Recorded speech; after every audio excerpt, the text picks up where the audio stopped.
Hola, ¿qué tal? Bienvenidas, bienvenidos a esta nueva entrevista para nuestro canal de YouTube del Instituto de Investigación y Difusión Jurídica. Hoy tenemos el gusto, el honor de que nos acompañe una amiga nuestra de muchísimos años, una colega, una académica también de carrera, de trayectoria y pues una notaria pública de reconocida experiencia. Me refiero a la maestra María Elidet Murillo Monroy. Bienvenida, Gracias, maestra. doctor. Al contrario, gracias por estar aquí. Hay mucho que destacar de ella, pero si me permiten algunas cuestiones muy básicas, me refiero por relevantes, no por mínimas, vamos a mencionar de ella. Número uno, naturalmente, ella es licenciada en Derecho, egresada de la Universidad Autónoma del Estado de Hidalgo. Desde el año 2004 es titular de la Notaría Pública número 1 y del Patrimonio Inmueble Federal del Distrito Judicial de Atotonilco, El Grande, Hidalgo. Es docente del Instituto de Ciencias Sociales y Humanidades de la Universidad Autónoma del Estado de Hidalgo, impartiendo actualmente 3 asignaturas. Me refiero a Teoría General del Proceso, Actos y Sujetos de Comercio y a Derecho Notarial y Registral. Sin embargo, también, se ha desempeñado como docente en otras universidades, tanto públicas como privadas, desde el año 94. Hay que destacar de ella, como ya lo dije, su compromiso con la formación jurídica, su compromiso académico, su compromiso pues con las nuevas generaciones, con las juventudes, con las y los abogados, las abogadas, para pues realizar un adecuado desempeño de nuestra función. Tiene en materia de actualización académica, hay que decir que tiene algunos diplomados, uno en Derecho Notarial, otro pues en materia testamentaria, ha obtenido todas las certificaciones necesarias de actualizaciones de conocimientos que exige la ley a los notarios públicos en ejercicio. Ha participado también en diversas jornadas del notariado mexicano, tanto a nivel estatal como nacional. Así que, hoy tenemos a una mujer con una trayectoria importante y que merece la pena que nos visite y naturalmente que ustedes nos visiten.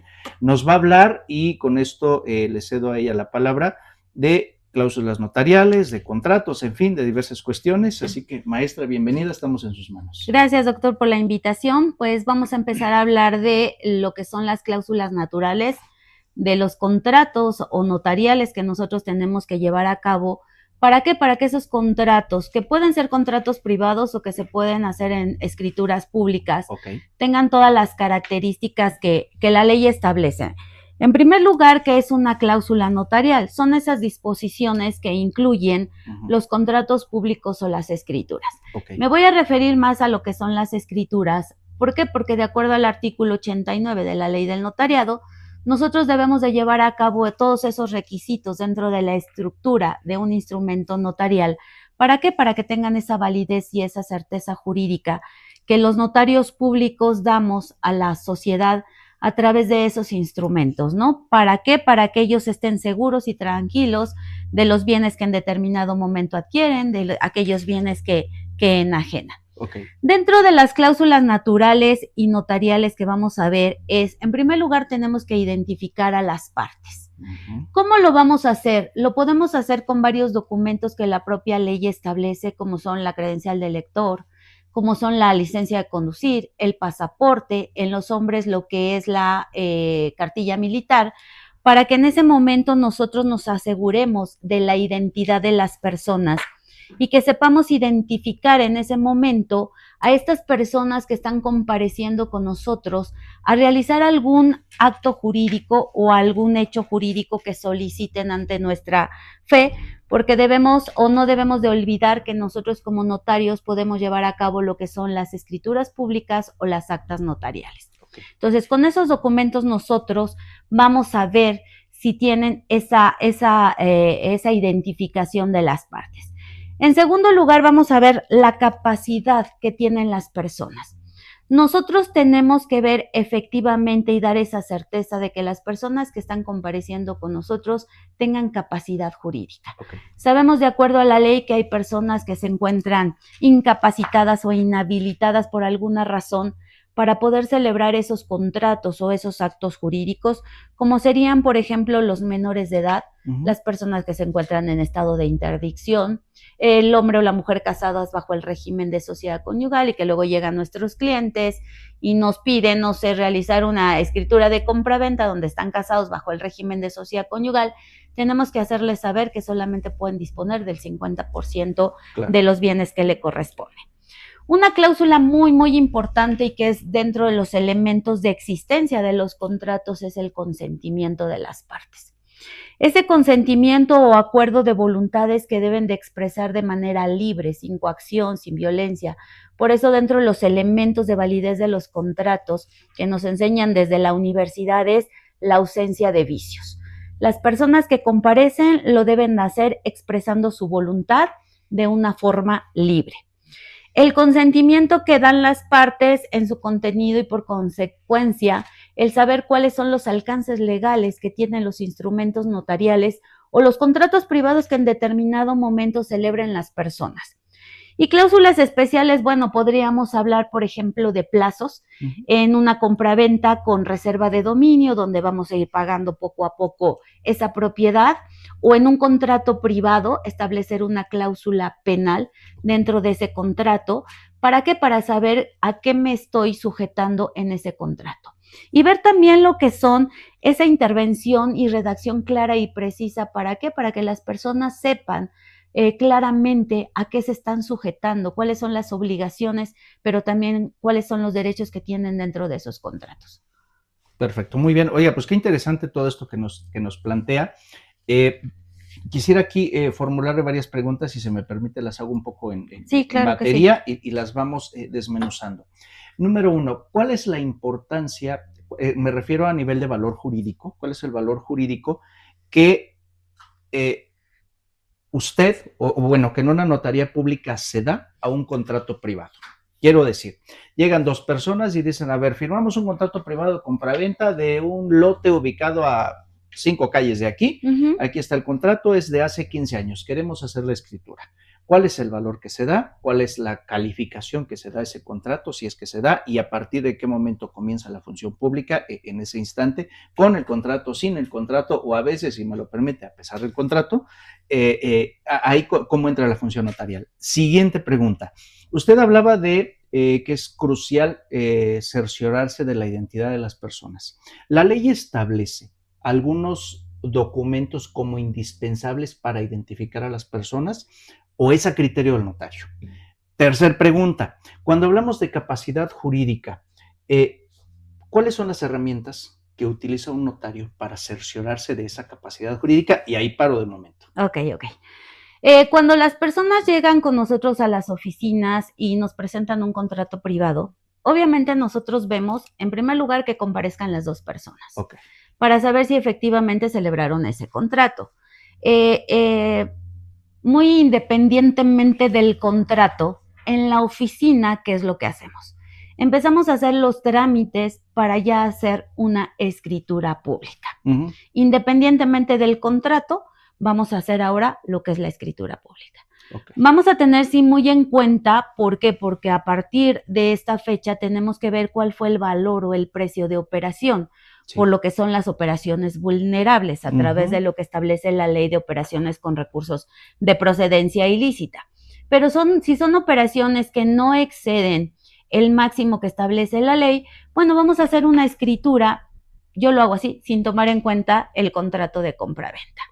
Empezamos a solicitar lo que son los requisitos indispensables para el inicio de una escritura, como es el antecedente registral, que sería la escritura antecedente, la tarjeta predial al corriente, establecer que nos presenten sus credenciales de lector, o como yo le decía, la identificación con que las partes van a acreditar que son esas personas, solicitar lo que es el CURP y la constancia de situación fiscal, que en la actualidad es muy necesaria para realizar cualquier trámite. Muy bien. De ahí, bueno, nos vamos a lo que es solicitar el avalúo catastral para poder dar un valor a la escritura y para poder dar un presupuesto también de esa escritura. Nosotros no damos presupuesto si no tenemos un valor de operación o un valor catastral. Correcto. Y así sucesivamente seguimos con el trámite dependiendo del contrato que se esté celebrando.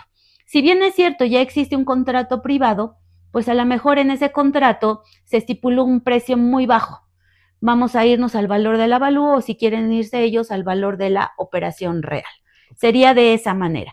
Si en ese contrato estamos hablando de un precio muy alto que caiga en el supuesto de las operaciones vulnerables, dentro de la escritura hago la redacción que proviene de un contrato de compraventa que se celebró con anterioridad a esta fecha.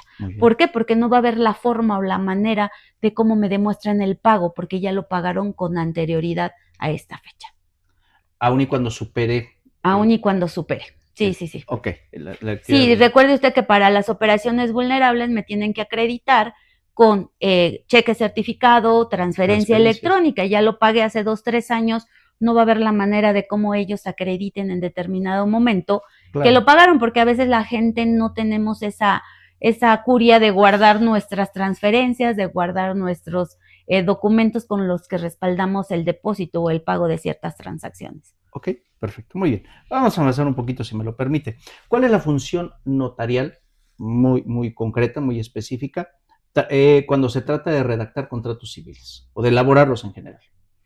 Pues vamos a ver, como todos los contratos, tomar en cuenta lo que son nuestros elementos de existencia, nuestros elementos de validez y de acuerdo a la ley del notariado, pues checar lo que establece la propia ley en el artículo 89 de la ley del notariado, en donde vamos a empezar a redactar en primer lugar ese instrumento notarial, haciendo saber a las partes nuestro distrito jurisdiccional en el que estamos actuando, la fecha, el mes, el año, si estamos actuando como notarios titulares, si estamos actuando como notarios adscritos, y en segundo lugar estipular qué clase de contrato es y la identificación o el nombre de los comparecientes. En segundo lugar, dentro de la estructura de ese instrumento notarial, dentro de esas cláusulas notariales, tenemos que hacer saber cuál es el antecedente registral. Es decir, yo vendedor, ¿cómo acredito la titularidad de ese bien? Lo tengo que hacer con una escritura antecedente, donde compré, donde me donaron, donde fue a través de una adjudicación, no lo sé, mediante un acto jurídico que se haya celebrado. Estipular lo que son lo relativo al avalúo catastral. Algo muy importante que todos debemos de saber es presentar nuestro certificado de libertad de gravamen con el aviso preventivo. Y esa es una cláusula que le tenemos que hacer saber a los comparecientes. ¿Para qué? Para darles esa seguridad jurídica de que el inmueble que ellos están adquiriendo está libre de cualquier gravamen, está libre de cualquier carga. Estipular un precio pactado en caso de un contrato de compraventa, describir el inmueble que ellos están adquiriendo, sea una totalidad, sea una fracción, lo que son la evicción y el saneamiento. ¿Por qué? Porque tengo de deber o la obligación de entregar ese inmueble libre de cualquier carga, libre de cualquier adeudo, y en caso de que no estén, pues nosotros nos haremos responsables hasta ese momento de todos los gastos, de todos los pagos que se tengan que realizar. Pero también para el vendedor, pues debe de haber una cláusula muy importante que es establecer el precio, ¿no? ¿Cuánto voy a pagar por ese inmueble que se está adquiriendo? Después viene lo que se refiere a esas cláusulas que nosotros estipulamos, los datos personales de los sujetos que intervienen dentro de ese contrato y bueno, lo que es nuestra certificación, que ahí vienen nuestras cláusulas notariales también. Uno, que le leímos el instrumento notarial a las personas, que saben, que entienden cuáles son las consecuencias y alcances legales, que comparecieron de una forma libre, sin coacción, sin violencia, que nos identificamos ante ellos como notarios, con esa fe que nos fue otorgada por el Estado, para dar esa certeza y seguridad jurídica, que repito mucho, la certeza y seguridad jurídica que nosotros los notarios tenemos que darle a la sociedad, porque ponen en nuestras manos sus patrimonios. Entonces, esa es la obligación que tenemos los notarios. Y por último, pues hacerles saber a las personas que ese documento es pleno, tiene certeza, tiene seguridad y le damos esa validez que los notarios les damos a los instrumentos notariales. Muy bien, excelente. En materia interpretativa, ¿existen reglas que nos indican la manera en que debemos interpretar las cláusulas notariales? Sí, vamos a tener que, un ejemplo que podría yo ponerles, es en cuestión de cuáles serían los tribunales competentes para el caso de un incumplimiento de un contrato, para en caso de no observar esas disposiciones, pues va a ser en el lugar en donde se hubiese encontrado el inmueble en materia de ese contrato. Okay. Otro ejemplo podría ser si establecemos en una donación el usufructo vitalicio. ¿Cómo lo voy a interpretar? Bueno, la persona que se constituyó el usufructo vitalicio o bien que se reservó el usufructo vitalicio, que tenemos que hacer la distinción. Una cosa es reservarme el usufructo y otra cosa es constituir un usufructo vitalicio. ¿Qué significa? Que esa persona va a tener el uso, goce y disfrute de la cosa hasta que fallezca. Una vez que fallece, ahora sí, el dueño o el propietario tendrá la nuda propiedad y podrá hacer valer todos los derechos sobre ese inmueble. Bien. Pero mientras siga existiendo el usufructo, ya sea se puede cancelar a través de una renuncia o hasta que fallezca la persona presentando el acta de defunción correspondiente. Ok, perfecto. Muy bien, muchas gracias. Vamos a avanzar un poco más. Una cuestión también que nos gustaría que nos hablara usted, maestra, hoy, es el tema de las transacciones de alto valor.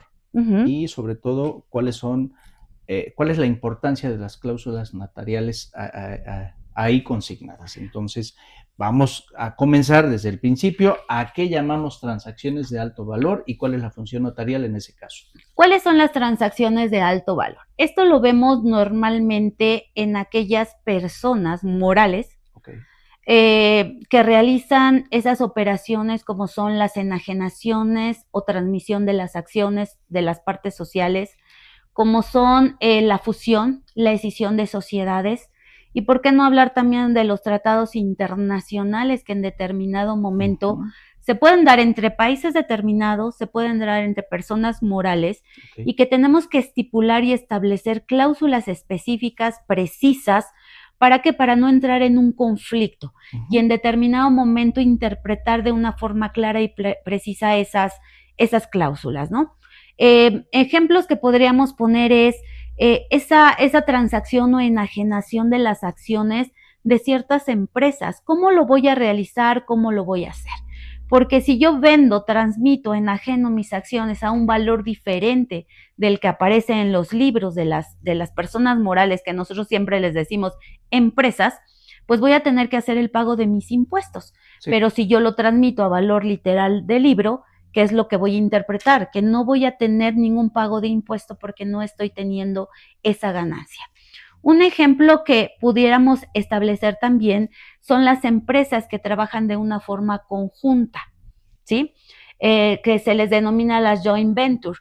En determinado momento son empresas diferentes, pero que se unen con un fin común. Vamos a estipular cláusulas para saber en determinado momento cuáles son los tribunales competentes en caso de un incumplimiento y a qué nos vamos a sujetar. Sí. Yo siempre he dicho, no es siempre llevar a cabo lo que es un procedimiento, un conflicto. Vamos a tratar de ser mediadores, vamos a tratar de ser conciliadores. ¿Para qué? Para llegar a una mejor solución, dar un mejor resultado y no estar en procedimientos, si lo podemos hacer a través de lo que es la mediación, que es otra de las funciones o características que ya los notarios podemos realizar, lo que son las mediaciones o las conciliaciones entre las partes. Sí, perfecto, muy bien. Cuando se trabaja con empresas, ¿de qué debe cerciorarse una notaría? En primer lugar, de que están legalmente constituidas. Es algo que es muy indispensable porque, de acuerdo a la Ley General de Sociedades Mercantiles, y nos vamos un poquito a la historia, hay sociedades que llamamos sociedades ocultas. No estoy diciendo que sean sociedades nulas. Las únicas sociedades nulas, de acuerdo al artículo 3 de la Ley de Sociedades Mercantiles, son las que persiguen fines ilícitos.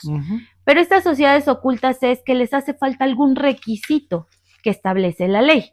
¿Cuáles son esos requisitos que establece la ley? En primer lugar, el que se solicite el permiso a la Secretaría de Economía para esa denominación o razón social. Esa denominación o razón social, una vez que nosotros se fue otorgado ese permiso, tenemos que acudir ante el fedatario público para que se lleve a cabo la constitución, el contrato constitutivo, acta constitutiva, como ustedes quisieran llamarle, de esa persona moral. Estipular todas las cláusulas porque al fin y al cabo es un contrato en donde 2 o más personas se van a sujetar a ciertas obligaciones y hacer mención cuál es el objeto en primer lugar que voy a perseguir. Okay. Una vez que ya esté legalmente constituida a través de esa acta constitutiva ante notario o corredor público, porque es ante fedatario, puede ser ante el corredor, llevar a cabo lo que es la inscripción en el Instituto de la Función Registral para darle esa publicidad. Y por último, acudir ante la Secretaría de Hacienda y Crédito Público.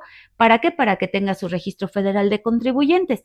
Así estaría correctamente o legalmente una sociedad. Y no le hablaríamos de una sociedad oculta, sino es una sociedad legalmente constituida. Entonces, en primer lugar, checar que está legalmente constituida. En segundo lugar, que la persona que comparece con nosotros veamos que tiene esa capacidad de comparecer.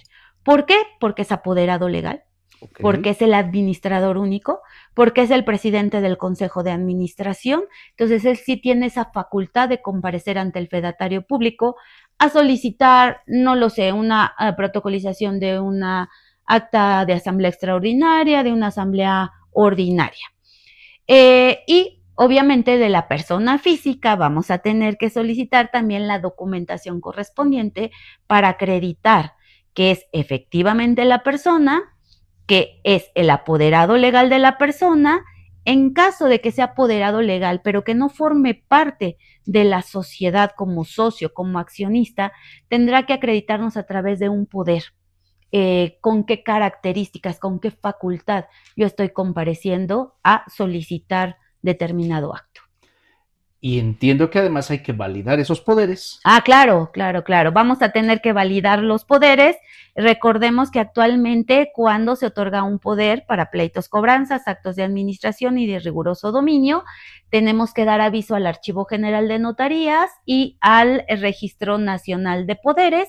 Y lo que nosotros en la oficina hacemos es directamente le hablamos al notario que otorgó el poder para validar si no ha sido revocado, si todavía está vigente. He visto que en algunos poderes de notarios de la Ciudad de México, del Estado de México, ya traen una fecha de vigencia de ese poder, pues vamos a checar si todavía se encuentran vigentes esos poderes. En caso de que hubiese sido revocado, que ya no esté vigente, pues obviamente no lo vamos a poder utilizar. Sí, naturalmente podría hasta presumirse una actitud fraudulenta. Exactamente. ¿No? Al contrario, por Exactamente. Parte del poder. Ok, muy bien, muchas gracias. Seguimos hablando naturalmente de este tipo de cláusulas, de contratos de alto valor, actos jurídicos de alto valor, y naturalmente el tema fundamental que nos ocupa es la redacción, su interpretación y todo lo ligado a ello. Entonces, mis siguientes preguntas van en ese sentido. Primera, ¿qué criterios utiliza o recomienda usted utilizar para garantizar que las cláusulas de un contrato, a nivel de escritura me queda claro, pero también a nivel de contratos privados, porque esto finalmente es ciencia jurídica, ¿no? Al final del día, para que esas cláusulas sean claras, sean precisas y que eviten algo que es un dolor de cabeza, que son las ambigüedades y las interpretaciones subjetivas? ¿Qué recomendaciones hace usted? En primer lugar, irlas describiendo por cláusulas. Bien. Parecido a una demanda, que no contengan más de varios hechos. Cada cláusula un tema. Cada cláusula un tema. Okay. Describir el inmueble correctamente, porque hemos visto que a veces no se pone correctamente la descripción del inmueble como viene en el antecedente, y después ahí tenemos los problemas de interpretación, ¿no? Está ubicado en calle Ocampo y el otro pone en calle Melchor Ocampo, entonces ya hay discrepancia entre uno y otro. Estipular específicamente la capacidad de las personas. Y aquí, bueno, podríamos poner muchos ejemplos. Si la propiedad la adquirió el señor siendo casado bajo el régimen de sociedad conyugal, una cláusula muy clara, muy precisa y específica es que comparezcan las dos personas, el esposo y la esposa, para llevar a cabo esa enajenación. Tener mucho cuidado en los nombres de las personas. ¿Por qué? Porque después vienen esos problemas y tienen que llevar a cabo lo que son las identidades de las personas. Porque es María completo y aquí le pusimos Ma. porque es Juan José y le pusimos J. José. Entonces, a veces decimos no es la misma persona y tienes que llevar a cabo ya sea la identidad de persona ante fedatario o la identidad de persona en un juzgado. Dependiendo de la clase de contrato, pues vamos a ver qué cláusula voy a poner. Si es una compraventa, especificar bien lo que es el precio de operación. ¿Para qué? Para que no haya ningún problema. Okay. ¿Con qué capacidad estoy comprando? Si estoy comprando para un menor, el plazo de pago, cuáles son los tribunales competentes en determinado momento que yo me voy a sujetar para el incumplimiento de ese contrato, renunciando a cualquier domicilio que por cuestiones del futuro quisiera yo establecer. Vamos a estipular específicamente cuáles son las autoridades o los jueces competentes para conocer y resolver en determinado momento ese contrato. Serían pues de las cláusulas y obviamente muy importante que vayan firmados al margen y al calce por los comparecientes. Si tienen que llevar a cabo lo que son la intervención de testigos, pues establecer los nombres también correctos de los testigos. ¿Huellas digitales se aconseja? Pues si quisiéramos como una medida más de seguridad, pues estipular o establecer lo que son las huellas dactilares. Yo solamente lo hago con las personas que no saben leer y escribir o que no pueden leer y escribir. También que hay que hacer la diferencia porque una cosa es que no sepas y otra cosa es que no puedas. Y que firme una persona a ruego y encargo, como lo establece el 1818 del Código Civil. Wow. Cuando esas personas no pueden, pues lo hará otra persona que entendió, que se le leyeron claramente las cláusulas, que en caso de que no entiendan, no interpreten, yo le haré saber qué es lo que quiere decir esa cláusula. Creo que los notarios y los abogados, pues es una de las características que debemos de tener, escuchar, asesorar, interpretar, qué es lo que las partes nos quieren decir. La gente que comparece a nuestras notarías no llega y nos dice quiero que me realice una compraventa con usufructo vitalicio. Ellos dicen, le quiero comprar a mi hijo, pero no quiero que mi hijo disponga de él y que se me quede a mí no todavía. Que me saque de mí. Entonces tenemos que escucharlos, porque claro. A veces oímos a las personas, pero no las escuchamos. Sí. Y interpretar qué me quieres decir. Y pues entregarles los documentos. Yo normalmente lo que hago es, no celebro contratos privados, pero si los abogados que están en la oficina ayudándome lo hacen, entreguen 2 ejemplares. Al comprador, al vendedor, que es lo normal que se realizan, las compraventas. Sí, qué importante esto, ¿no? Porque a fin de cuentas el notario público es ese perito, ese experto en derecho, que da la forma legal correspondiente a lo que las partes le están solicitando, ¿no? Exactamente. Ok, muy bien. Siendo la naturaleza de los contratos que hablamos, es comprensible que se usen términos técnicos específicos, a veces muy específicos debido a la naturaleza del propio contrato que se hace. A veces se utilizan anglicismos, sobre todo cuando se utilizan cuestiones relacionadas con la tecnología, con el marketing, etcétera. Y naturalmente a veces esos términos son estrictamente jurídicos, pero a veces escapan a nuestras áreas. ¿Qué hacemos en ese caso? ¿Cómo aseguramos la firmeza del acto jurídico que se está elaborando? Pues explicándole a las personas qué quiero dar a entender, qué quiere decir esa palabra, ¿no? En las escrituras siempre ponemos que será responsable de la evicción y el saneamiento, y dicen las personas, bueno, ¿y eso qué es eso? Explicarles que en determinado momento, si el inmueble que se está llevando a cabo esa enajenación o transmisión tuviere deudas, el agua, la luz, algún servicio, la persona que está vendiendo, la persona que está transmitiendo, será responsable de esos pagos. Explicarles con palabras claras a las personas qué quieren decir esos términos, porque lo que usted dice es muy cierto. Llegan con nosotros y dicen, pues es que no sé, licenciada. Alguna persona llegó un día a la oficina y me dice, licenciada, es que yo le quiero heredar en vida a mis hijos. ¿Y qué tengo que hacer? Y pues en broma yo le dije, pues morirse para que le pueda heredar. Pero no se lo aconsejamos. Pero exactamente, ¿no? Ellos piensan que heredar en vida porque no saben el término donación. Claro. Entonces explicarles, a ver, lo que tenemos que hacer es un contrato de donación, donde usted en vida le está dando a sus hijos. Y nos dicen, pero es que no quiero que mi hijo disponga del inmueble. Bueno, vamos a constituir el usufructo o resérvese usted el usufructo. Y hacerle de forma clara una explicación a las personas. ¿Qué quiere decir esas palabras que en determinado momento, esos términos jurídicos, ellos no lo entienden? Por eso nosotros como notarios o como fedatarios públicos creo que tenemos que ser muy sensibles con las personas y es algo que en la notaría en forma personal yo sí lo aplico, atender personalmente a los comparecientes, a nuestros clientes, porque siempre lo he dicho, gracias a ellos nosotros existimos. Y a veces nosotros vamos a alguna otra notaría y en verdad pues ni siquiera conocemos al notario. Y eso es darle otra vez esa certeza, esa seguridad de que nos conozcan y estemos interactuando con las personas. Sí, perfecto. Muy bien, muchas gracias.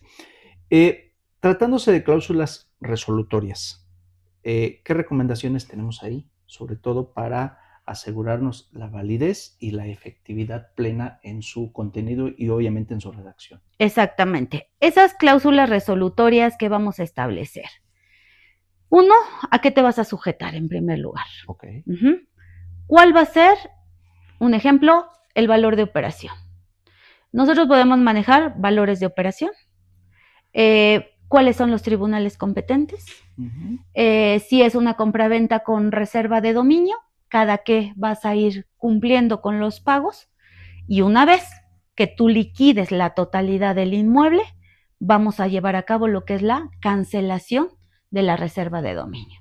Entonces, ¿cuál es esa cláusula resolutoria? Hasta que pagues, o sea, una vez que cumplas con el contrato, lo voy a liberar y vas a tener ahora sí el jus utendi, jus frendi, jus abutendi, ¿no? El uso, goce y disfrute de la cosa. Entonces, establecerlas específicamente de una forma clara, precisa, que la gente entienda, que la gente comprenda cuáles son los alcances legales. Muy bien, perfecto. Y en materia de cláusulas penales, y específicamente mi pregunta va en el sentido de cuáles serían esos límites legales que es sano establecer al redactar cláusulas penales. En las cláusulas penales, pues si bien es cierto, se pueden pactar, en los instrumentos notariales yo no las estipulo, no las pongo.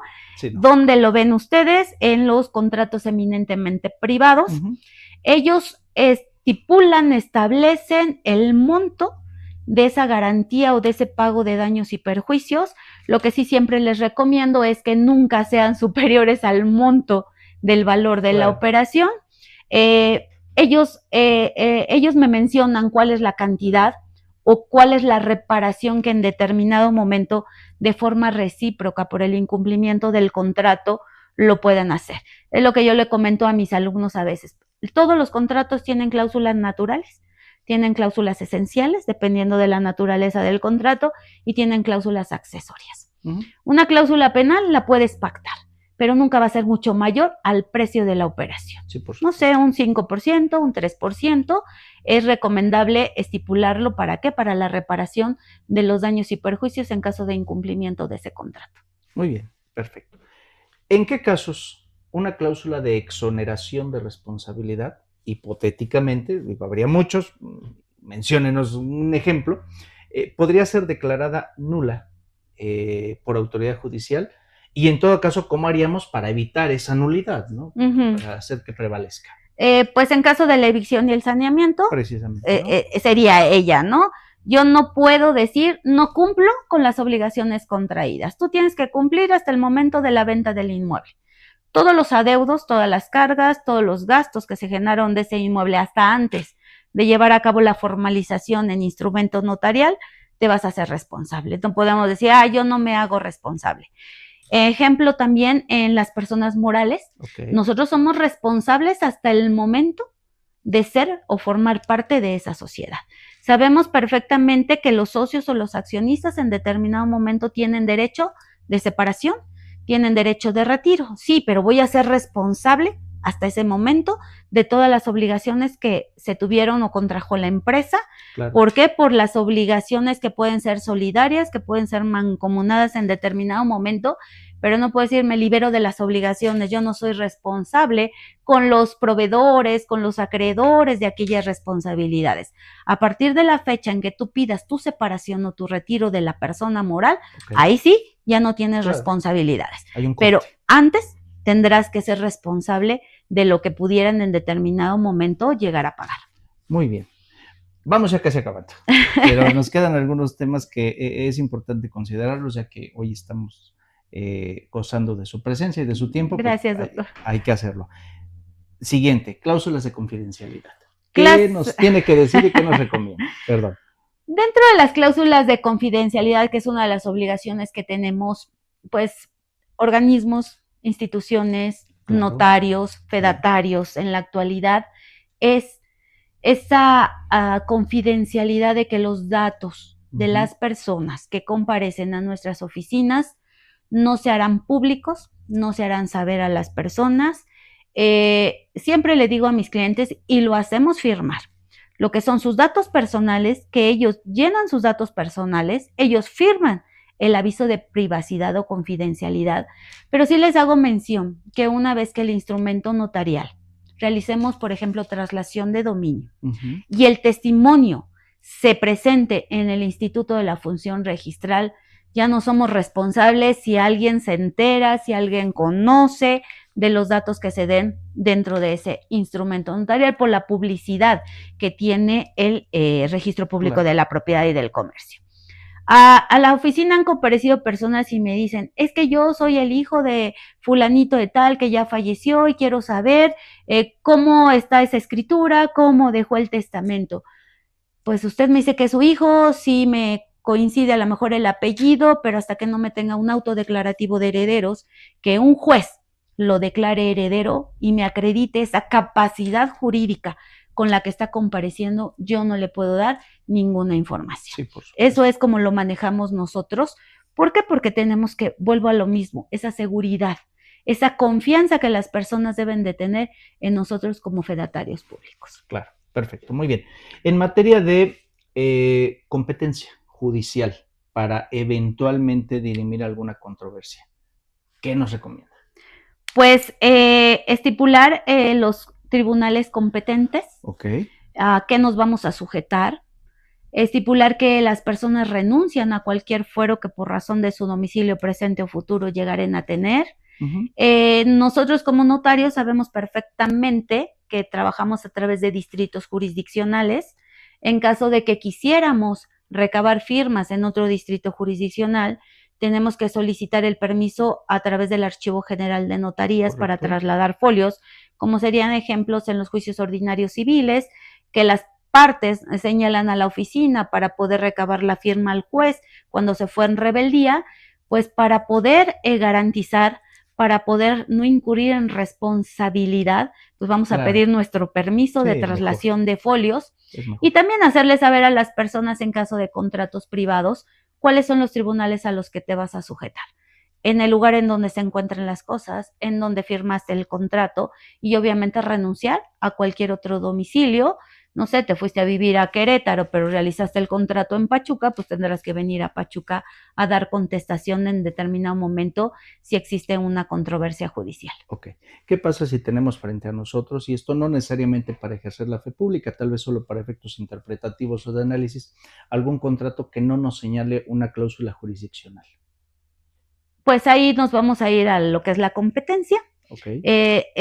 Nosotros podremos checarlo dependiendo de dónde se celebró el contrato, dónde se pactó, dónde se encuentra el inmueble, dónde falleció la persona, y ahí tendremos que ver de acuerdo a la competencia, ya sea sentido amplio, sentido estricto, a qué tribunal nosotros nos vamos a sujetar o a qué órgano jurisdiccional. Y eventualmente será un juez o será la autoridad judicial la que al final decida cuál es la jurisdicción competente para resolver del asunto, ¿no? Claro, de ahí la importancia de tener especial sigilo en la redacción de un contrato. Exactamente. Así sea privado, una omisión cualquiera que sea nos va a llevar a una autoridad judicial o eventualmente a las competencias de dos o más y pues eso puede hasta eternizarse, ¿no? Exactamente. Ok. Sí. Maestra, muchas gracias por estar con nosotros. ¿Algo más que usted desee agregar? Le doy la bienvenida particularmente hoy, pero ha estado usted con nosotros desde hace mucho tiempo. Muchas gracias. Y deseamos que así sea y que siga con nosotros. Entonces, hoy le reitero también nuestro agradecimiento. Les invitamos a que vean en nuestro canal esta entrevista, nuestras redes sociales ahí aparecerán. Y bueno, pues pronto estaremos subiendo a alguna otra más. Maestra, no sé, algo más, repito, que comentar, que agregar. Pues dar las gracias, doctor, por la invitación, a la maestra Carmen darle las gracias también y pedirle al público en general que acudan con nosotros los fedatarios públicos de forma personal, que no vean intermediarios, que acudan con nosotros, que somos las personas que tenemos esa función de escucharlos y de interpretar lo que son sus decisiones en determinado momento y darles esa seguridad de que sus bienes, sus propiedades van a estar en buenas manos y vamos a realizar aquellas operaciones lo más claras, precisas para que ellos entiendan y pues estén tranquilos, ¿no? Claro, y agradecerle, doctor. Al contrario, muchas gracias. Gracias. Excelente día.